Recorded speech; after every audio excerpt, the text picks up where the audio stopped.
d'accordo. Meno di un mese. So we're getting live. No, we are now live. We will wait a little bit to get more audience to come, and we start in 4 minutes. 4 minutes after. Yeah. But we are online. In the meantime, you can share on your Facebook page. Yeah, I'll add to the other social media colleagues.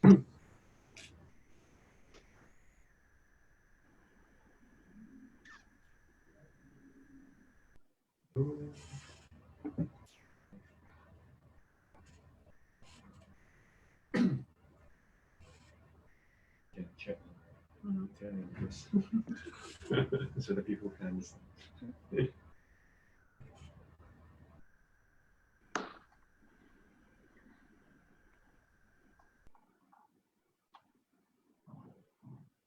So this is your pre-dinner time in Hong Kong, isn't it? Happy hour. Happy hour. Happy hour.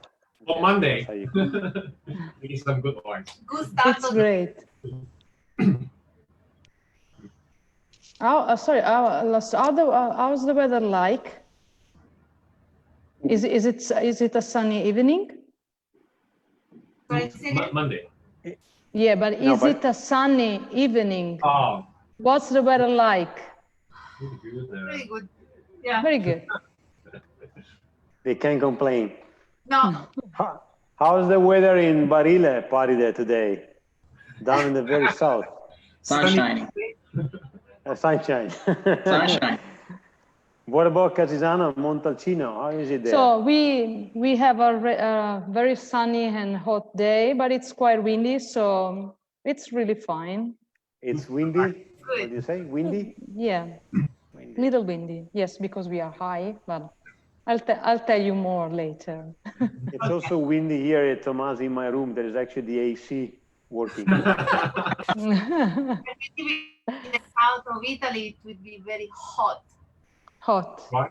Well, it's been only in the last week. I mean, before a week ago, I mean, the weather was quite rainy, pretty cool for being June. And I want to say, I mean, the first day of summer, June 21st, the summer really started. And it's been hot so far.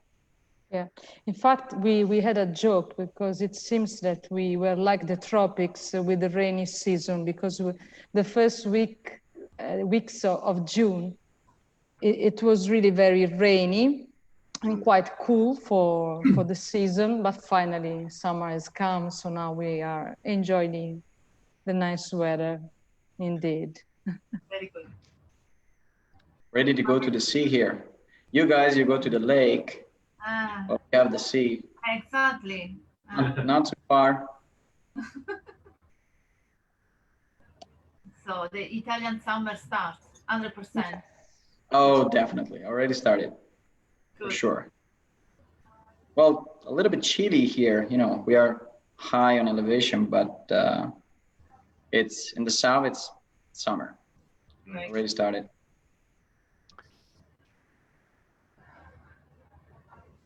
So we just wait for the signal.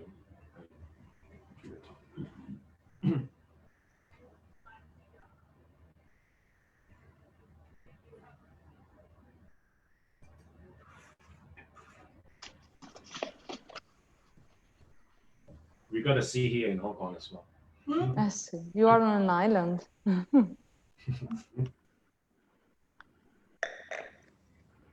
And where usually go Hong Kong people to have their holidays? Beaches with the sunny weather and sea. Yeah. Swim. Yeah. Just it's too hot in Hong Kong. Yeah. Okay, let's get started, shall we? Mm-hmm. We're ready. All right. Yeah. Hello 各位，大家好，又翻到我哋 Watson Hour，咁我哋一齊繼續 Happy Hour on the Monday。So 我係 Graham 啦，my name is Graham. He's my colleague, Italian wine specialist Connie.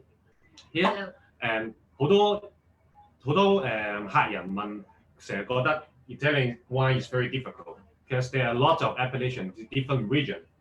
好多人覺得好難。咁咧今日我哋好特別邀請咗 Tomasi Family Estate 第4代傳人莊主 Pier Angelo。咁因為咧佢就而家佢唔同嘅地方由北到中間到南部咧佢哋都有酒莊喺度嘅。咁我哋一次過探討下 three different parts from the north, from the central, and from the south to discover the differences of different Italian wines. So Tomasi family estate is established in 1902. It's a very historical family. 喺1902年咧已經開始成立㗎啦。咁即係而家超過咗過百年嘅家族嘅酒莊。咁我哋今日第4代傳人 Pierangelo 就會同我哋介紹佢哋唔同嘅酒莊。咁今日咧我哋 focus 3個酒莊嘅。咁一共咧佢哋而家就 they're managing 6 different estates across the country. But today we will focus on 3 estates. So I pass the time to Connie to introduce our guest tonight. Hello. So we are here with Pierangelo Tomasi, the 4th generation from Veneto region, and then we have Annalisa from from Podere Casisano, and Paride from Basilicata region from Paternoster Winery. So we discovered together the beauty of Italy from north to south of Italy. I leave to Pierangelo to introduce better the estates. Well, thank you, Connie. Thank you, Graham, and thank you to the Watson Wines company overall for such a long-term partnership with our family. As you well introduced, I mean, we have been able over the years to expand our business throughout Italy. And as you mentioned correctly, today the presentation is actually focused on the 3, in a way, most important wineries of our family group, representing 3 distinctive regions, North, Central, and South, which are quite different in terms of landscape, but they also have something in common. And I believe that the best way to possibly explain a little more in details is by sharing a presentation. You know, sometimes I believe the images can help pretty much to really have a better understanding. So Tomasi Family Estates, as you announced, Tomasi is a family name, actually family, I just mentioned that's who we are, and estates because our family actually owns different wineries in different regions of Italy, as I said. It all started in 1902, so it's a very long experience and business, family business, 118 years, when my great-grandfather kicked off Tomasi here in the area where I'm talking today, from the headquarters, the Tomasi from Verona, say the Veneto region. Here is actually the sort of a timeline going through over the years. I highlighted 5 in particular with the red color. 1902, the year when the company was founded. 1959, when for the first time ever in the history of Tomasi family, we produced the most important wine of the family in the region, Amarone. Then 1997, which is the year when my generation took over from our fathers, we established what it is still called the family group, the Tomasi Family Estates. And then from 97 onwards, we have actually built our growth throughout the country. So here I'm highlighting 2015, the year when we purchased the existing winery called Casisano in Montalcino, and 2016, when we stepped in and acquired the majority stake of the existing Paternoster company in the very south of Italy in Basilicata. Here's the family, large family, 9 members. 9 members working together in very good harmony. Sorry? Yeah. So the first Amarone from the family is 1959. So what kind of wine you produced before that? What was produced before then? And what kind of wines do you produce before the first Amarone? Well, I mean, you see, Graham, the region Valpolicella is known for growing, working with some local varieties, which are usually blended and then produce different wines. They're like part of the family. So we used to produce Valpolicella wines before. We used to produce the sweet version, the dessert red wine Corecciotto. But Amarone did not really exist until mid-late 30s. So it took for the Tomasi family an extra 15, 16 years to decide that it was the time for us also to get into the Amarone wine production and the Amarone business more in general. And Pierangelo, I have one question for you. Why do you invest in different parts of Italy? Well, I mean, because we are a large family, very dynamic. We wanted to grow our business. We wanted to think of the next generation of the family one day taking over from us. And being such a large family, like you can see here, staying just located in one area, it could be a limitation to our ambition also. So we thought that we should go around Italy. And the beginning, to be honest, Tuscany was our dream. Tuscany was the area, I mean, Montalcino in particular. But then we've become more hungry of opportunities, and step by step, here we are today with 6 estates.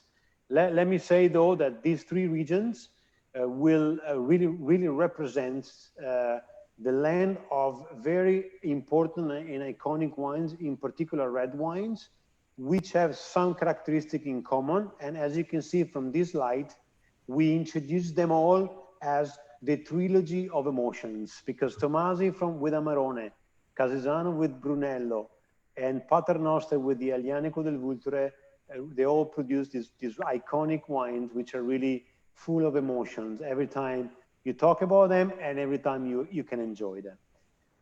One last thing from my end before maybe my colleagues can take over. The team of enologists, the middle guy here, you can see, his name is Giancarlo, one of my cousins. He is the head of the enologists, he is the head of the winemakers, and he works in cooperation with 2 other gentlemen. The one that you see on the right-hand side with the bold is actually Emiliano Falsini, and he looks after the Casisano wines in Tuscany, whereas the guy here on the left-hand side, Fabio Mecca Paternoster, who looks after, obviously, the Paternoster wines. So I let maybe Paride to say a few words more about Paternoster. Yeah, absolutely. Thank you, Pierangelo. Hello, everyone. My name is... My pleasure. My name is Paride Nardotto. I'm the export manager for United States. And together we are going to explore our first wine from the trilogy of emotions, as Pierangelo well described. And it's this. It's Don Anselmo Paternoster Aglianico del Vulture. The label itself already gives us many information. First, Don Anselmo was the founding father. So it's a label, it's a bottle that wants to celebrate his person, and it's in memory of the founding father. Of course, Paternoster, the name of this estate, but most important, the name of a family that started this journey in a winemaking production back in 1925. I would say that when Tomasi started in 1902, well, in 1925, after very few years, Paternoster started to write its own history in Basilicata region. And very soon we are going to celebrate 100 years.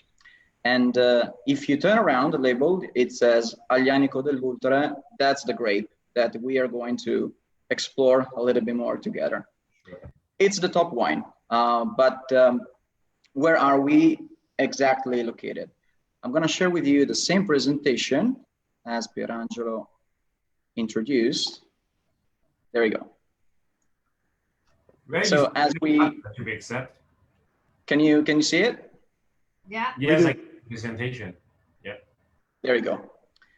So as we mentioned, 1925 is the beginning of everything. And in 2015, Tomasi was looking for something unique in the southern area and enter with the majority of the stake in the family. Today, we still collaborate with the family, meaning that, as we said, Fabio Mecca Paternoster is basically in charge of production and agriculture. And let me move on. This is the region. So we leave Valpolicella for a moment. We are gonna go back there. And I invite you to use your imagination, take the car and drive for 8 hours towards Barile village, right here. And we will explore the area. It's a very unique land if compared to the 2 sisters region that you have on the right with Apulia and Calabria on the left. Why do I say that? There are different types of Aglianico in Italy. For example, we have Aglianico from Campania. Also Apulia produces Aglianico in Molise.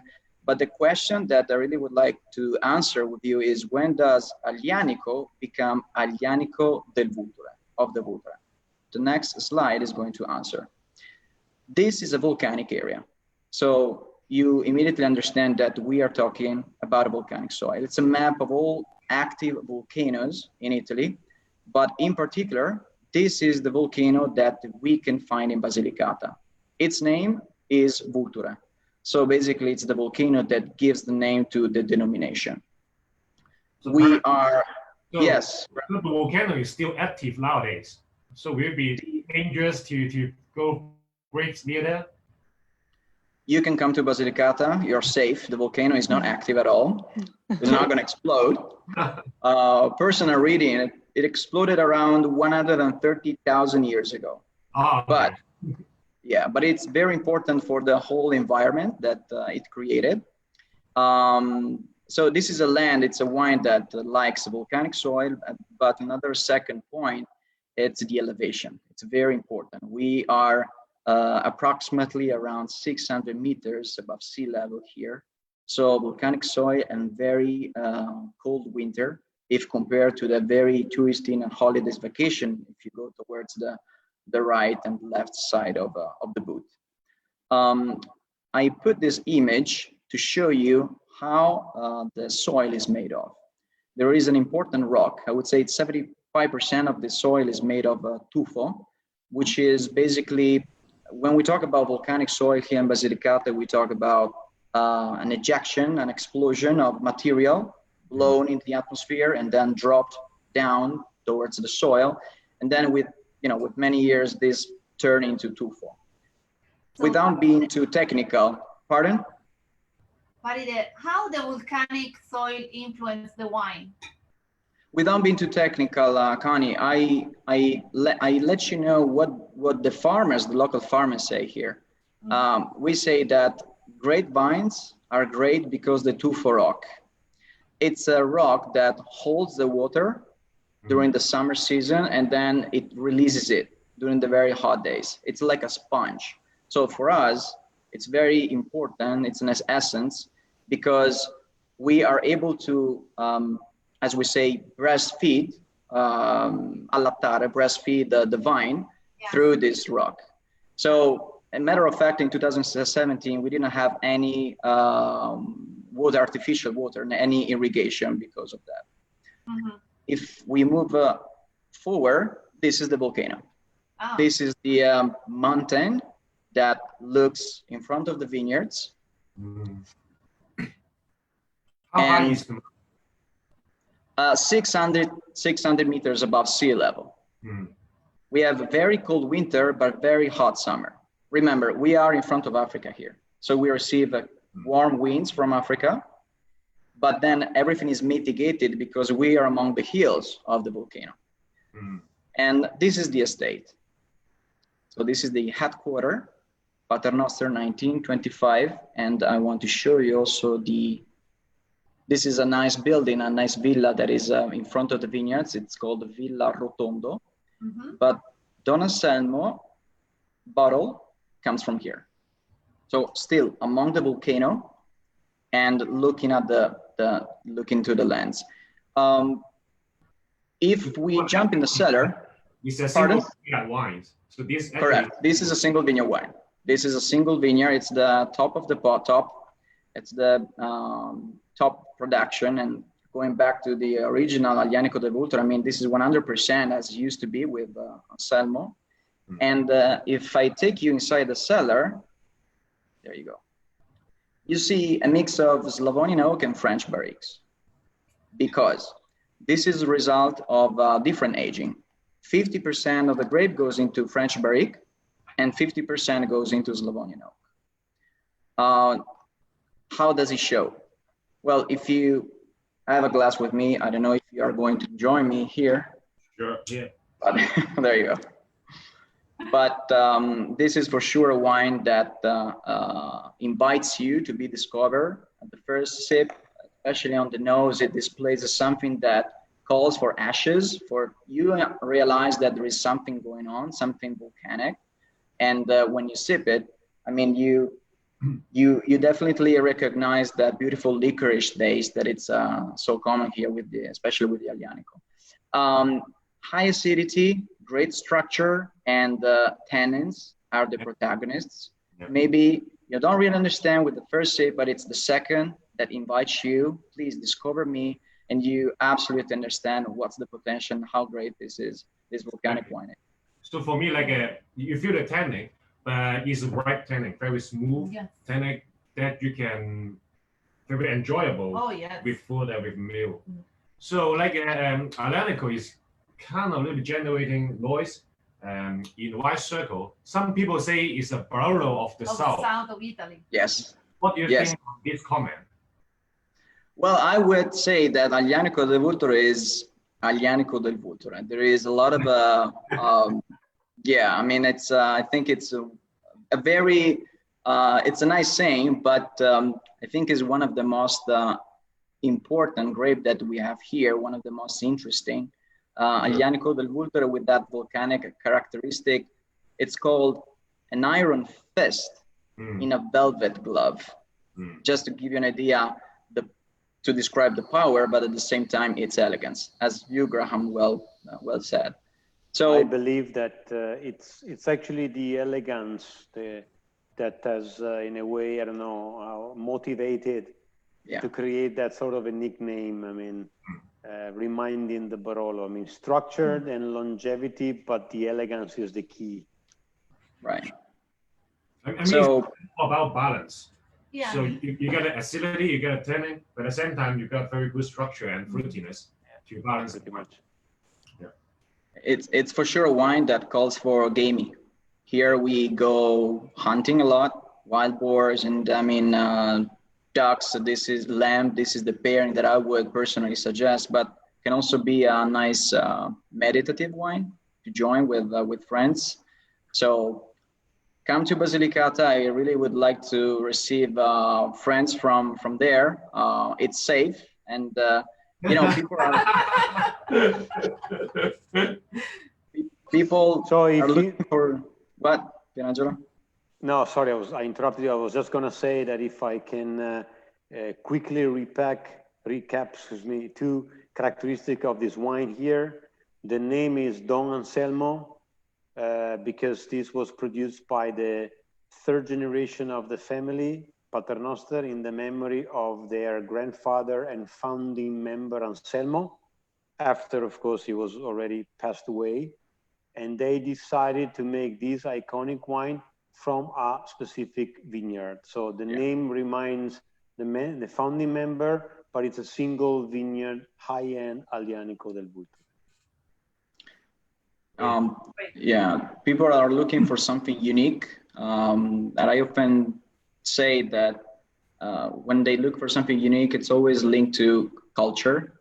If you come here, you would immerse yourself not only in food and wine pairing, but if you come to Basilicata and Barile and other villages, you would scuba dive, and it's not snorkeling, scuba dive into the Greek Empire, Roman Empire, and many other cultures that we as Basilicata can offer to. Paride, so, do you mind actually go one step ahead with your presentation? There should be a slide that in a way highlights the, here we go. So here's the wine that we're at, and here we go. This is it. So here is on the current vintage 2015.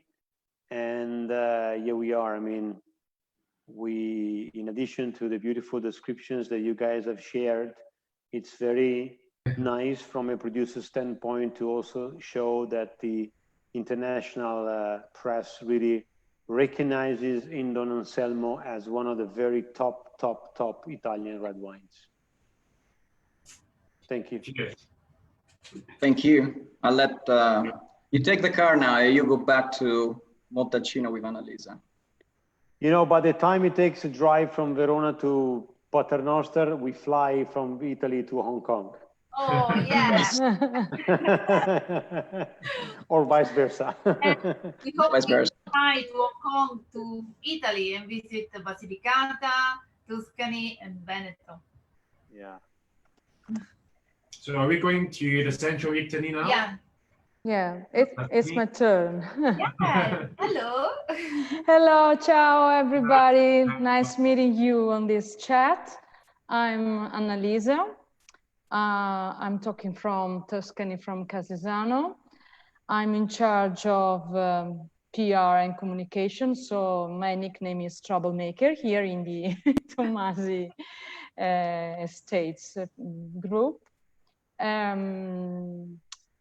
So we talked, I'm gonna go on with the same presentation that Paride has shown you.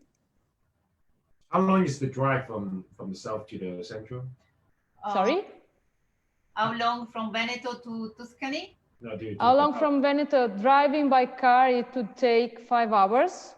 Oh, yeah. But from Verona to Florence, actually, is just 2 hours, 2 hours and a half. So we are quite next to Florence.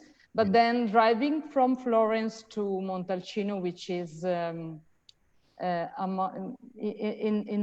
the middle of hills in province of Siena, which is another town next to Florence.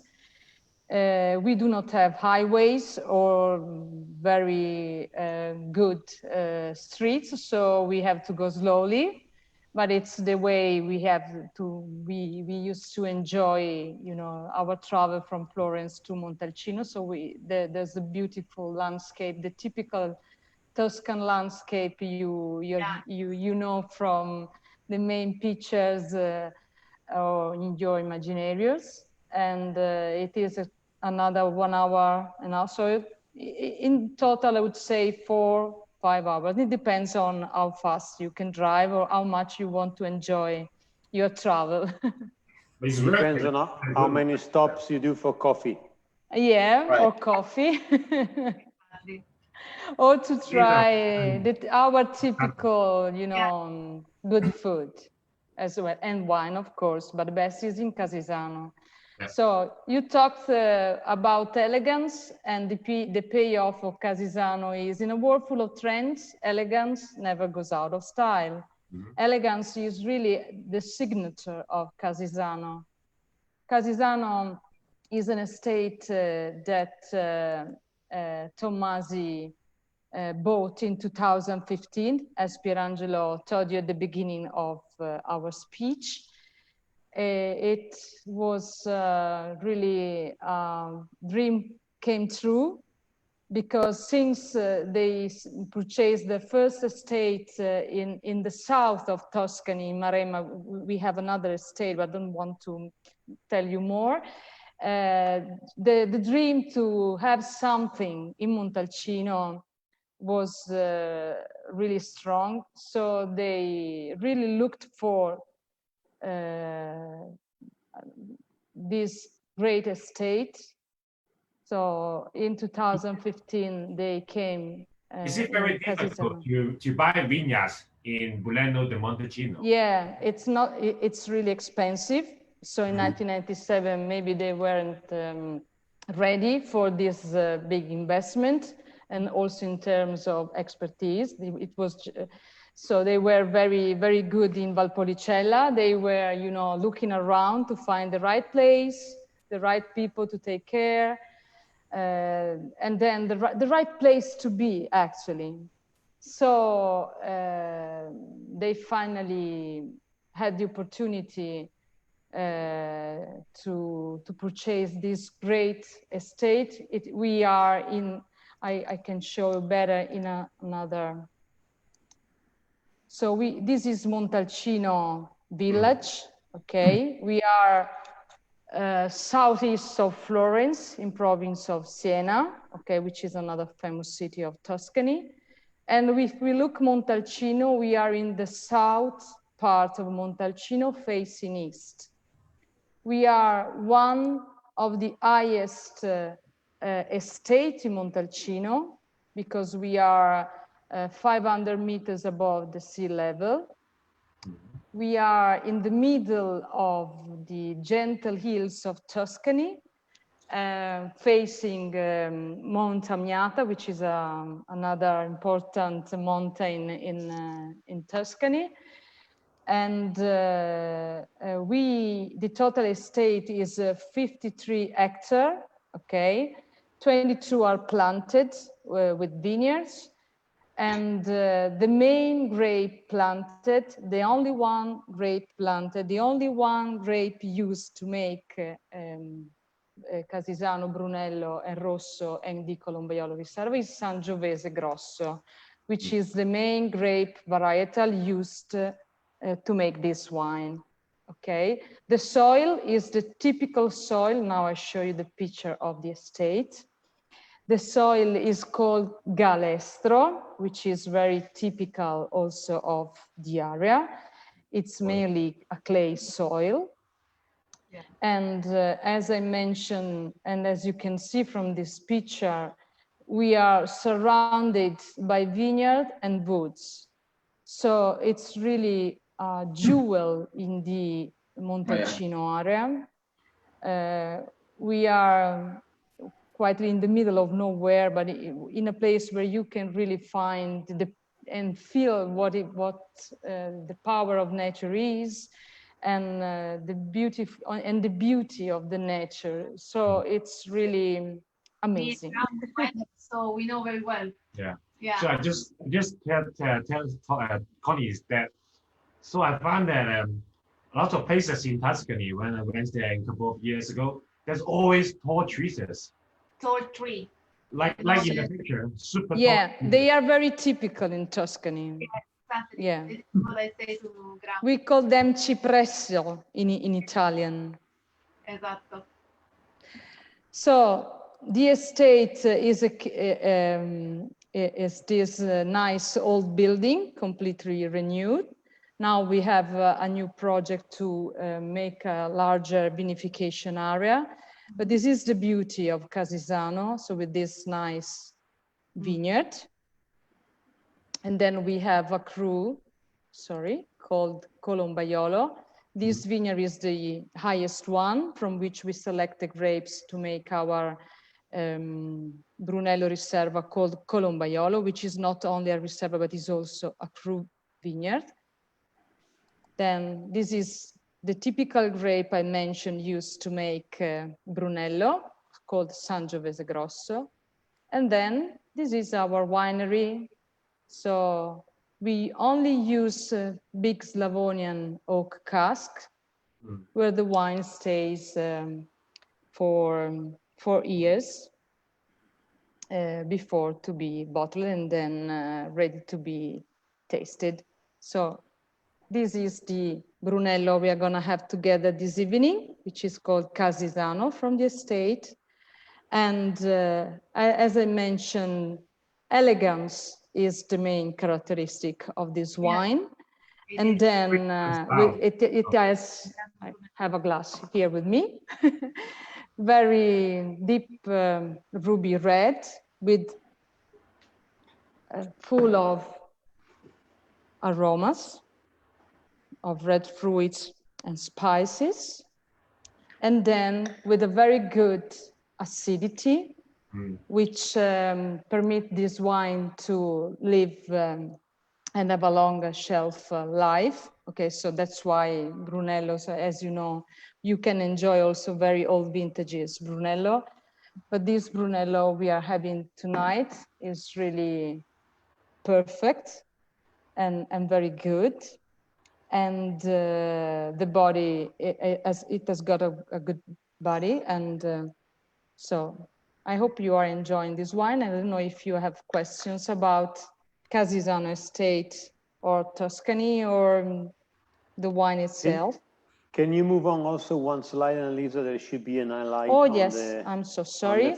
Because our 2015 Brunello is our very first vintage produced since the beginning, from the harvest to the bottle.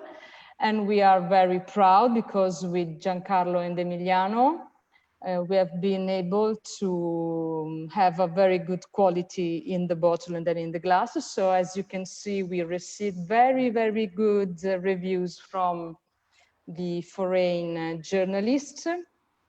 And so we know that we are on the good side, the safe side, to make always a very good Brunello. And we know that we can also improve. So stay in touch with the Casisano Brunello, because we know that we can make a very great quality wines that you can enjoy. And also you can store in your wine cellar and then enjoy maybe in the next years. So to be always on the safe side, you have to buy maybe more than one bottle, one to be enjoyed as just you buy it, and the others to keep in your private cellar to enjoy in the future years. 100%. And you will be proud to have an old vintage of Casisano to celebrate something.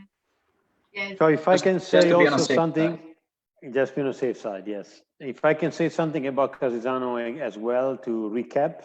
Yes. Casisano winery in state has been existing since 1990. Okay, that's when the previous owner family founded Casisano back then. We purchased the estate and the vineyards from them in 2015. So that's the reason why 2015 was the first vintage produced from Tomasi family from A to Z. But the previous vintages released since we purchased, we had a chance, of course, to put our hand, as I say, to put ourselves into the wine. So there is clear touch of the Tomasi family also in the previous vintages. But 2015 was the first one, as I said, again, from A to Z, and we are very proud of that. It was really a dream that came through. I've been calling on Montalcino area for a long, long time, and I was extremely happy and proud to be able to purchase Casisano in 2015. Annalisa, Yes? where the name Colombaiolo come from? Colombaiolo? Yeah. So Casisano is the name of the place, while Colombaiolo is the name of a small river that goes through our estate. Okay. So we thought to give to our crew the name of this river. Okay. That goes like, across. Yeah. It's in Italian, Connie, we call it ruscello. I don't know English word.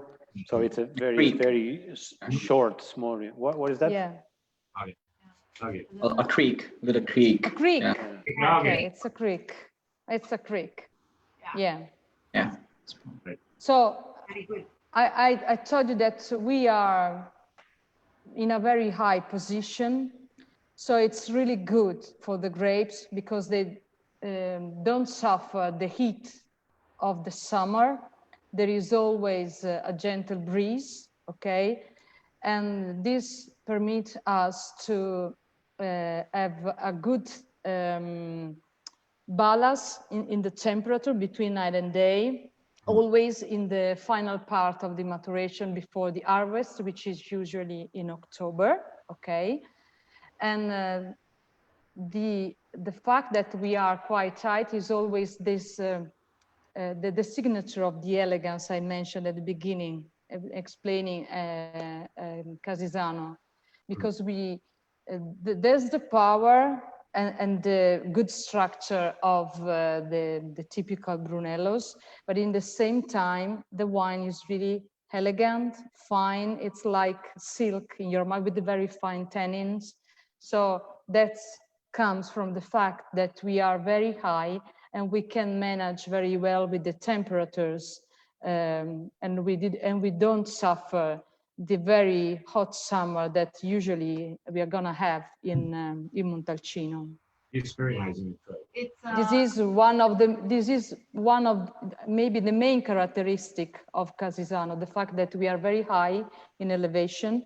We have this windy, this wind that always take care of our grapes and permit us to manage very well the harvest in the end, and to have always very healthy grapes and to harvest at the beginning or in the second or in the half of October. So the 2015 was a very good vintage. Was a very, very good vintage, exactly. We mentioned As you could before. See, also, sorry, Annalisa, to interrupt you. You could see also from the Don Anselmo, from Paternoster 2015, highly awarded. Brunello 2015, highly awarded. So we were able to produce outstanding wines thanks to the help of nature, actually. Yeah. But on the other hand, as I say, in particular with the Brunello 2015, really there's a Masi hand along with Emiliano, the enologist, from the very beginning. So as we get a photo of 15 of Amarone. Yeah. 2015 Amarone as well. Yeah. How's the vintage 15 in Amarone? Yeah, we can tell that 2015 has been one of the greatest harvests here in Italy. Okay. Okay, and talking about Brunello, it has been described as the best, one of the best harvests, along with 2010, for example. But stay in touch, because 2016 will be better. So next one, we are going to the north. Veneto. Yeah. Veneto, Piangelo. So back to the home area, though, after traveling from south to central Italy, here we are now on the area where everything started. So Veneto, let me say Veneto more in general, but Verona, the city of Verona more specifically, you know, the city known as for Romeo and Juliet, the city of love. And where exactly in Verona? In the northern part of the city of Verona, which is the red wine region, so-called Valpolicella Classica. Well, Tomasi, the original winery from here, represents the most historic and the largest business of the family, of course. Here is the map that really highlights the Valpolicella area, but it's kind of a flat image, the way you see it here in the computer or the presentation. So how would you try to imagine the Valpolicella Classica area, though? Put your hand with the 5 fingers on the map, and you will realize that every finger represents a hill, and then there is a valley in between. So hill and valley, hill and valley, hill and valley, etc., etc. So there are 5 major hills and 5 major valleys, really representing the overall landscape.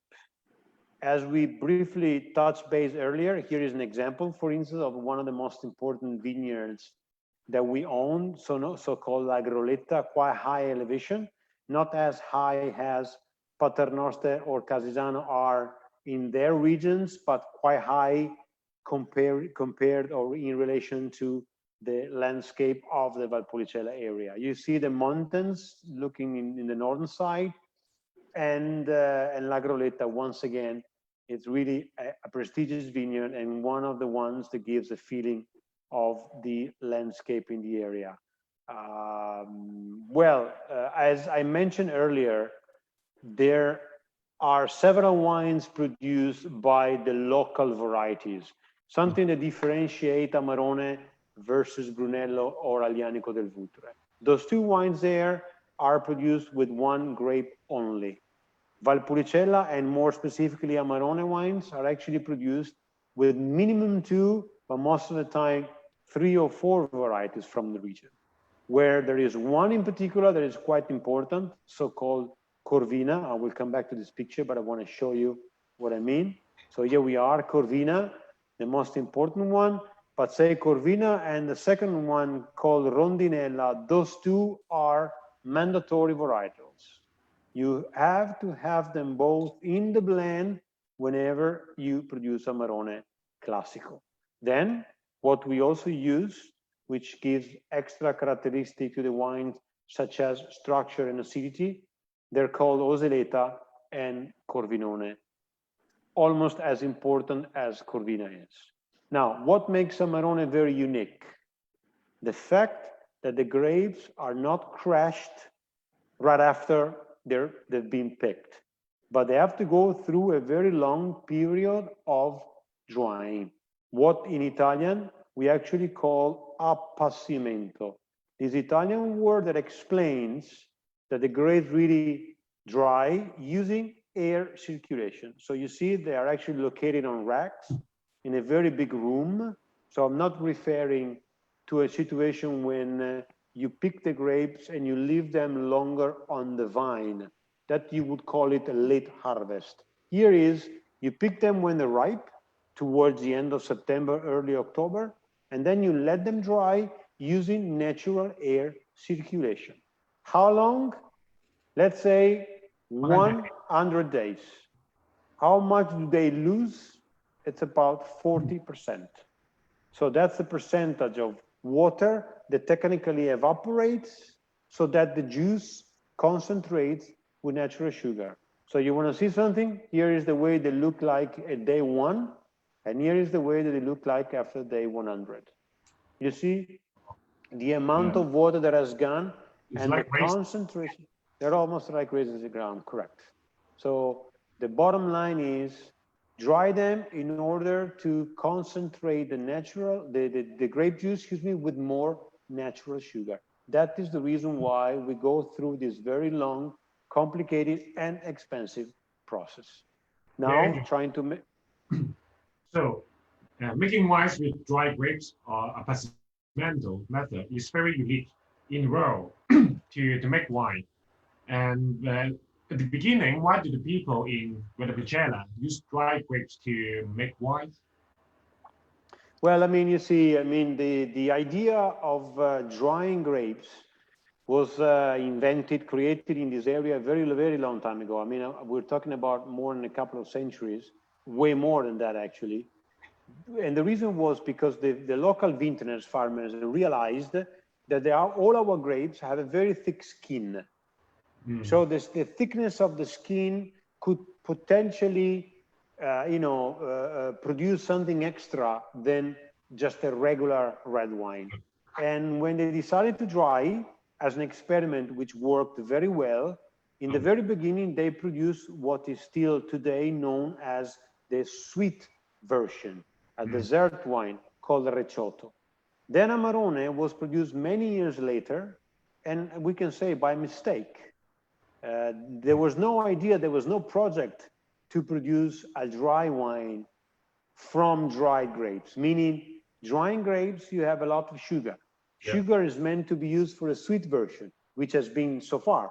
But then by forgetting, simply literally forgetting a cask of the sweet wine in the cellar without double checking, finally the wine was tasted.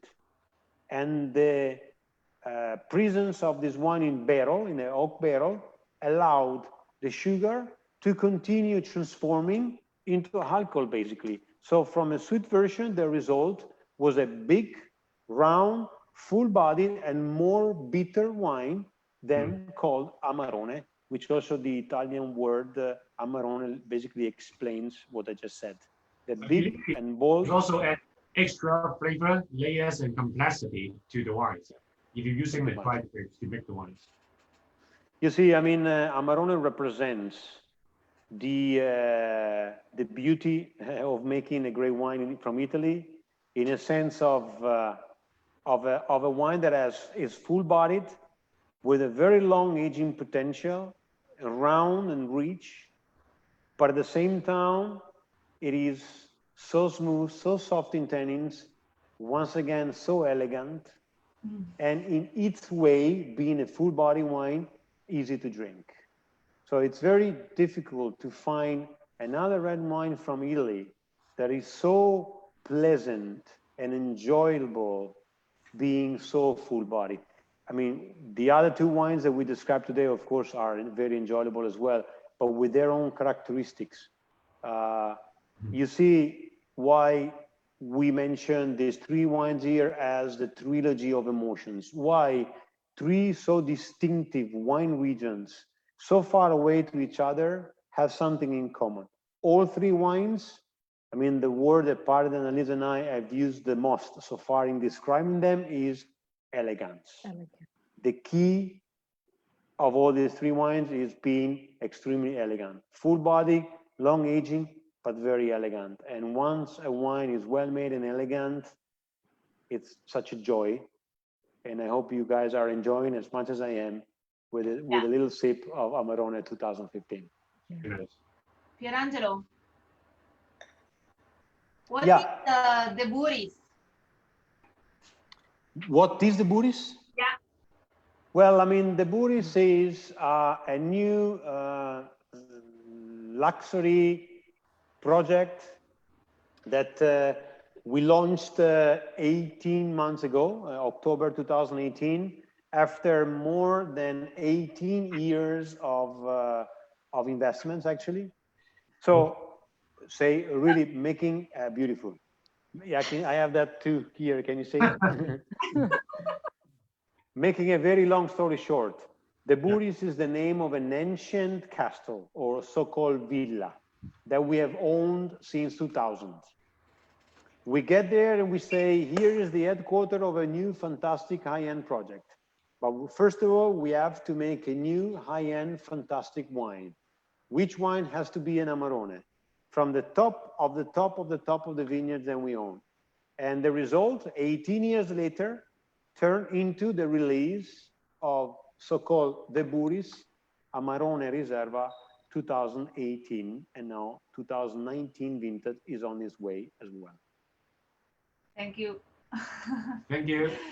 Thank you. Thank you, guys. Thank you very much. It's a very good sharing. Thank you. Across the region Yeah. in Italy. So from the south, from the central, also from the north. And the long history of the story of the Tomasi family. Oh, yes.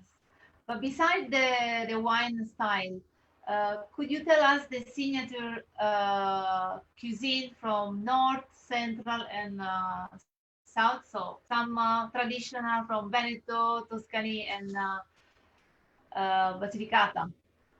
So I start from here, actually, from the Veneto. I would say, well, I mean, Verona, in a way, represents a few typical things. I like to say, actually, risotto, many times produced with the Amarone sauce, or reduction, actually, more than sauce as well, because the southern part of the city of Verona is actually known for growing a typical indigenous clone of rice, Vialone Nano. And then the almost impossible to pronounce type of pepper hot sauce called peara, typical from Verona. It's a hot peppery sauce that we usually have in combination with meat. Okay. So it's my turn. Yeah. In Tuscany, I would suggest pici, which are like, which is a thick kind of pasta. They are like thick spaghetti or tagliatelle with whatever you like. We have our typical wild pork, cinghiale. I don't know how to call it. Wild pork is correct, maybe. Sauce. And of course, meat. We have our typical Chianina cow. It's a typical kind of cows. We have. Fiorentina. Sorry? Fiorentina. Exactly. From which we enjoy our Fiorentina. That with Brunello Casisano is really the best. Of course. And in Basilicata? In Basilicata, we open the bottle with lamb. Me, personally, with my fam, I love lamb. Then, like Annalisa, wild boar, duck, and rabbit as well. So you sit down in front of Vulture and you just enjoying the volcanic wine with gaming. So we have all. Yeah, exactly. It's time for dinner. Is it barbecue popular in Hong Kong or in Asia? Very popular. So if you're gonna have a barbecue, you only have you can try these wines and try to find the best. Yeah, we invite all our friends online. So please buy this wine for the BBQ. Oh yeah. So thank you guys and thanks for everyone for tuning in. So remember, we have a special promotion on Tomasi brands, these three brands this morning. So you type all Italy in the online store, so you enjoy 15% extra off. So thank you everyone for tuning in again, and hope you have a good evening. And we are going to dinner right away. Yes. Thank you. One last thing very quickly from my end. I mean, besides thanking you, the two of you there, Connie and Graham, a big thank you to Watson's Wines in general, which has been such a successful, nice partner of the Tomasi family for so many years and many more years to come. Yes. Ciao, ciao, everybody. Thank Ciao, you. everybody. Take care. Enjoy. Cheers. Cheers. Bye. Cheers. Salute. Salute. Salute. Bye bye.